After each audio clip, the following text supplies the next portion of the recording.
എന്താ വിശേഷം? അപ്പ അറിഞ്ഞില്ലേ? ഈ ഹമാസ് എന്ന് പറയുന്ന ഭീകരവാദ സംഘടനയെ ഇങ്ങോട്ടേക്ക് ക്ഷണിച്ചു വരുത്തിയത് ആരാണ്? അവർക്കെതിരെ എന്ത് കേസാണ് എടുത്തിട്ടുള്ളത്? അങ്ങനെ ഒരു സാഹചര്യം കേരളത്തിന്റെ മണ്ണിൽ ഉണ്ടായാൽ അത് തീവ്രവാദത്തെ കൂടുതൽ പ്രോത്സാഹിപ്പിക്കും എന്ന് പറഞ്ഞ രാജീവ് ചന്ദ്രശേഖരനാണോ ഒന്നാമത്തെ പ്രതി, അതോ കേരളത്തിന്റെ മുഖ്യമന്ത്രി പിണറായി വിജയനാണോ? ശ്രീമതി ശോഭാ സുരേന്ദ്രൻ, ഞാൻ ഒരിക്കൽ കൂടി ഒരു മിനിറ്റ് കൂടി ശ്രീമതി ശോഭാ സുരേന്ദ്രൻ, ഇതിൽ BJP എന്ത് ചർച്ച ചെയ്യാൻ ആഗ്രഹിക്കുന്നു?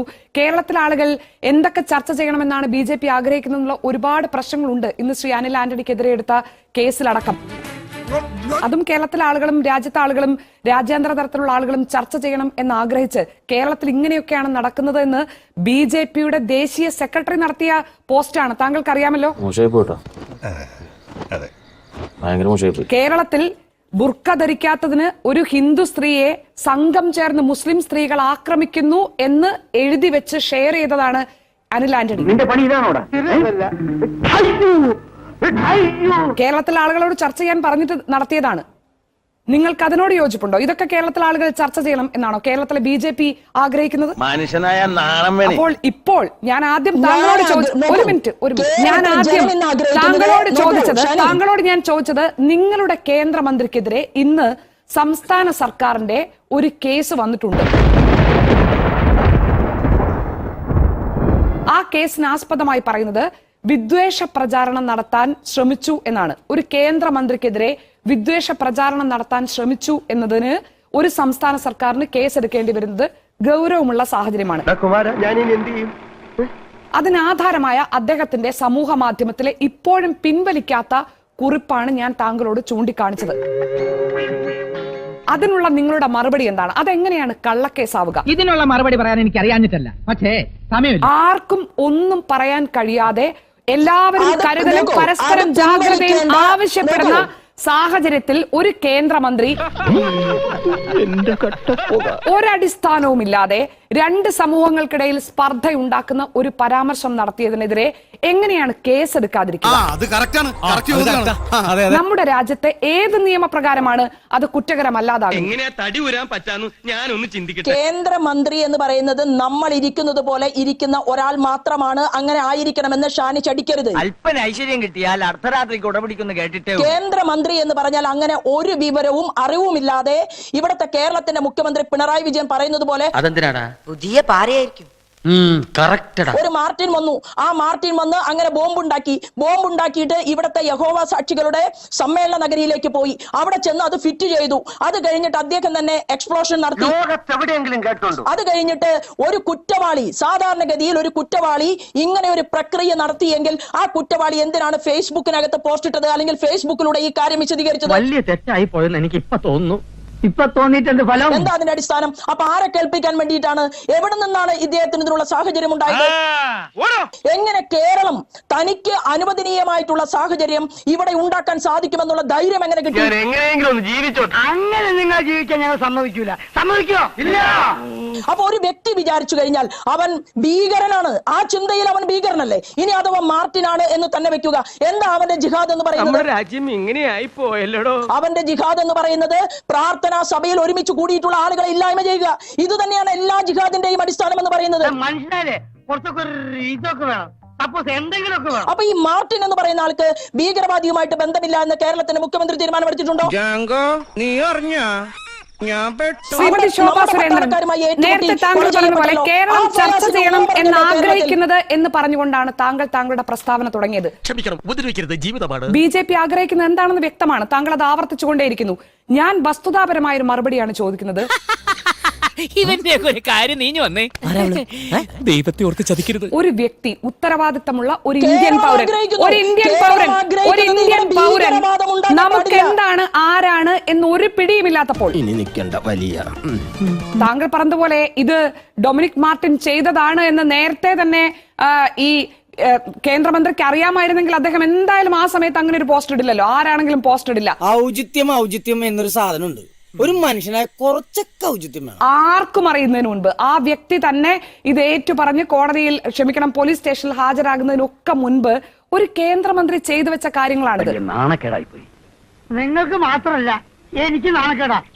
നോക്ക, കേട്ട് തൊഴിൽ രുചിയ. കേന്ദ്രമന്ത്രി എഴുതിയിരിക്കുകയാണ്, ഇതാ ഹമാസിന്റെ നേതാവ് വന്നുപോയി 24 മണിക്കൂറിനുള്ളിൽ അതിന്റെ പ്രത്യാഘാതം കേരളത്തിലെ നിരപരാധികളായ ക്രിസ്ത്യാനികൾ അനുഭവിക്കുന്നു എന്ന്.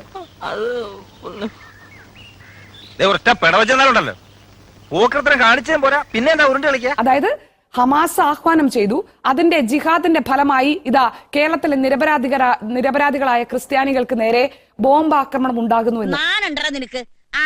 രണ്ട് സമൂഹത്തിനിടയിൽ സ്പർദ്ധ ഉണ്ടാക്കാനല്ലാതെ മറ്റെന്ത് ഉത്തരവാദിത്തമായിരുന്നു ശ്രീമതി ശോഭാ സുരേന്ദ്രൻ ആ പോസ്റ്റിന് പിന്നിൽ ഉണ്ടായിരുന്നത്? ന്യായമാണെന്ന് തോന്നുന്നുണ്ടോ? കേരളത്തിലെ ജനങ്ങൾക്ക്, കേരളത്തിലെ ഏതെങ്കിലും നിരപരാധികളായ മനുഷ്യർക്ക് ആശ്വാസവും സമാധാനവും നൽകട്ടെ എന്ന് ആഗ്രഹിച്ചിട്ടാണോ കേന്ദ്രമന്ത്രി അങ്ങനെ ഒരു പോസ്റ്റ് ഇട്ടത്? എന്ത് ചെയ്യുന്നതിന് മുമ്പും ഒന്ന് ആലോചിക്കണം. വെറുതെ എടുത്തു ചാടരുത്. എന്താ ഇപ്പൊ എടുത്തു ചാടിയാല് കുണ്ടി കുത്തി വീഴും. ഇത് സ്പർദ്ധ ഉണ്ടാക്കാനുള്ള ശ്രമത്തിനുള്ള നിയമ നടപടി നേരിടാൻ പറ്റില്ല എന്ന് BJP പറയുന്നത് എന്താ അടിസ്ഥാനത്തിൽ? ഷാനി ചോദ്യം ചോദിച്ചാൽ എനിക്ക് ഉത്തരം പറയാനുള്ള ചോദിക്കുന്ന ചോദ്യത്തിന് ദയവായി. ഏതായാലും കള്ളി വെളിച്ചത്തായി. ഇനി എന്തിനാ സുഖ ഈ ഒളിച്ചുകളി? ഉള്ള കാര്യം തുറന്നു പറഞ്ഞാട്ടെ. നമ്മൾ തമ്മിലുള്ള പരസ്പര ധാരണ ഏതാണ് ശ്രീമതി ശോഭാ സുരേന്ദ്രൻ? പ്ലീസ്, ഒരു പൊതുപ്രവർത്തനം പരസ്യമായി അധിക്ഷേപിക്കരുത്.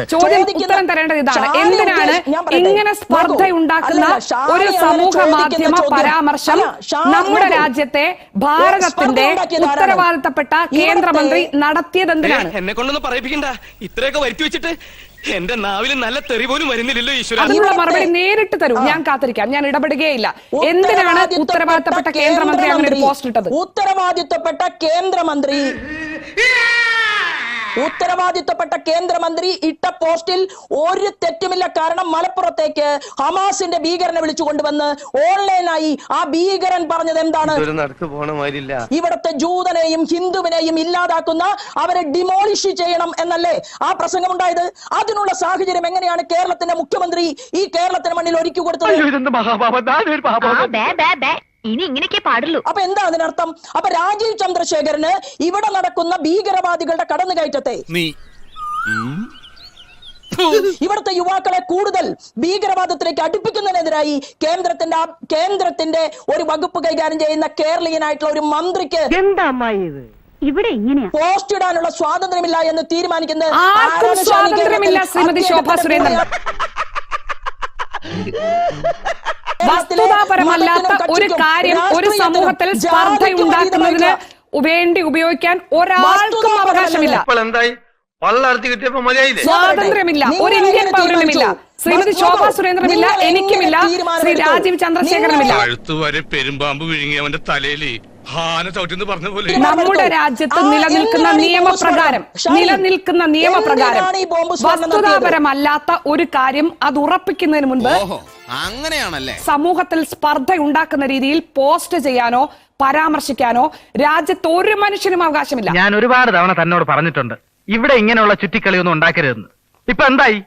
ഞാൻ വാപ്പിലായി. രാജീവ് ചന്ദ്രശേഖർ ആയാലും ശോഭാ സുരേന്ദ്രൻ ആയാലും ഞാനായാലും ഞാൻ അപ്പോഴേ പറഞ്ഞാണ് ഇതൊന്നും ഒരു മനുഷ്യനും അവകാശമില്ല. സ്പർദ്ധ ഉണ്ടാക്കുന്ന രീതിയിൽ വസ്തുതയല്ലാത്ത, നിങ്ങൾക്ക് എങ്ങനെയാണ് ഹമാസിനെ ഈ സംഭവമായി ബന്ധിപ്പിക്കാൻ കഴിയുന്നത്? നിങ്ങൾക്ക് എങ്ങനെ മനസ്സിലായി? നിങ്ങൾക്ക് മനസ്സിലായത് എങ്ങനെയാണ് പറയും? നിങ്ങൾക്ക് ശ്രീമതി ശോഭാ സുരേന്ദ്രൻ ഈ കളമശ്ശേരിയിലെ സ്ഫോടനവും ഇത് വല്ല ഇടങ്ങേറായല്ല. ശ്രീമതി ശോഭാ സുരേന്ദ്രൻ, ഞാൻ നേരിട്ടാണ് ചോദിക്കുന്നത്. അഭിപ്രായം ചോദിച്ചാൽ തനിക്ക് തോന്നുന്ന അഭിപ്രായമാണ് പറയുന്നത്. പിന്നെ തനിക്ക് തോന്നിയ അഭിപ്രായം ഞാൻ പറയണം? നേരിട്ടാണ് ഞാൻ ചോദിക്കുന്നത് ശ്രീമതി ശോഭാ സുരേന്ദ്രൻ. അതൊക്കെ ഇത്തരത്തിലുള്ള കാര്യങ്ങളൊക്കെ നമ്മൾ ചർച്ച ചെയ്യുകയും നിലപാടെടുക്കുകയും ചെയ്യുന്നതാണ്. ഞാൻ കടിച്ചു പിടിച്ച് ക്ഷമിച്ച് ജീവിക്കണം. എത്ര തവണ ചോദിച്ചാലും നിങ്ങൾക്ക് അതിന് മറുപടി പറയാൻ കഴിയില്ല. അതുകൊണ്ടാണത്. കാരണം ഉത്തരവാദിത്തമില്ലാത്ത ഒരു നടപടി കേന്ദ്രമന്ത്രിയുടെ ഭാഗത്തു നിന്നുണ്ടായി. ഹമാസിന്റെ ഭീകരൻ വന്ന് സംസാരിച്ചതും കളമശ്ശേരിയിലെ സ്ഫോടനവും തമ്മിൽ ശ്രീമതി ശോഭാ സുരേന്ദ്രന് മുന്നോട്ട് വെക്കാൻ കഴിയുന്ന ബന്ധം എന്താണ്? ശ്രീമതി ശോഭാ സുരേന്ദ്രൻ, കളമശ്ശേരിയിലെ സ്ഫോടനവും ഈ സംഭവവും തമ്മിൽ എന്ത് ബന്ധമാണ് ശ്രീമതി ശോഭാ സുരേന്ദ്രൻ മുന്നോട്ട് വെക്കാനുള്ളത്? നമ്മളെ കുഴപ്പിക്കാനുള്ള പരിപാടി ഇവനിതിൽ എന്തോ കൈയുണ്ട്. അതൊന്ന് ഈ കേസ് പറയൂ. ഞാൻ ഒറ്റ ഈ കാര്യമേ കേസ് പറയൂ പറയുന്നുള്ളൂ. ശ്രീമതി ശോഭാ ഡൽഹിയിലെ സുരേന്ദ്രൻ. ജനങ്ങൾക്കിടയിൽ ഭീകരന്മാരെ വെറുതെ വെടിവെച്ചിട്ടപ്പോ സംശയങ്ങളും ഞാൻ സ്പാർട്ടയും പറയട്ടെ ഉണ്ടാക്കരുത്. നിങ്ങൾ ഉദ്ദേശിക്കുന്നത് ഞാൻ ദയവായി പറയൂ. പറയണമെന്ന് ഇല്ല, ശഠിക്കരുത്. പക്ഷെ വസ്തുതയായിരിക്കണം. ജനങ്ങൾ- എനിക്കത് നോക്കൂ, നിർബന്ധമുണ്ട്. ജനങ്ങൾക്കല്ല. താങ്കൾക്കും ആ നിർബന്ധം നിങ്ങൾക്കാണ് ഉണ്ടാകണം. സംശയം. പാതാളന്നല്ലാണ്ട് പിന്നെ എന്ത് പറയാൻ? നമുക്ക് സമൂഹത്തോട് ഇവിടെ ബഹുമാനം ഉണ്ടാകണം. പറയൂ ദയവായി. വസ്തുത എന്താണ് തന്നെയാണ്. ഹമാസും വസ്തുത തന്നെയാണ്. കളമശ്ശേരി സ്ഫോടനവും തമ്മിൽ എന്ത് തീർച്ചയായിട്ടും ബന്ധമുണ്ട് എന്നാണ് ബഹുമാനമുണ്ട്. ഈ സെക്കൻഡ് വരെ കണ്ടെത്തിയത്? നോക്കൂ. ദയവായി പറയൂ. ദൈവം വരെ ആക്കരുത്. ബന്ധമുണ്ടെന്ന് രാജീവ് ചന്ദ്രശേഖർ എഴുതിയില്ലല്ലോ. എഴുതിയിട്ടുണ്ടല്ലോ. ബന്ധമുണ്ടെന്നല്ലേ ഞാൻ മലയാളത്തിലല്ലേ രാജീവ് ചന്ദ്രശേഖർ വായിച്ചു എഴുതിയത്? കേൾപ്പിച്ചത് ശ്രീമതി ശോഭാ കേരളത്തിലെ സുരേന്ദ്രൻ. ഭീകരവാദത്തെ ഞാൻ മലയാളത്തിലാണ് കേരളത്തിലെ- വായിച്ചു കേൾപ്പിച്ചത്.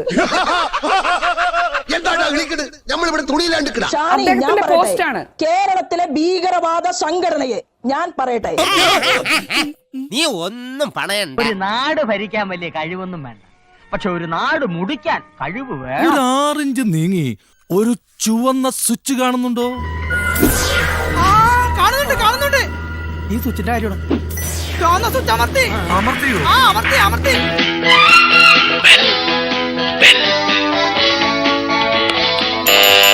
Thank you. ഈ ഉപകാരം മറന്നാലും ഞാൻ മരിക്കില്ല. ഇതൊക്കെ എന്ത് അപ്പോ നാളെ നേരത്തെ തന്നെ ഇങ്ങോട്ട് എത്തണം കേട്ടോ. ശരി.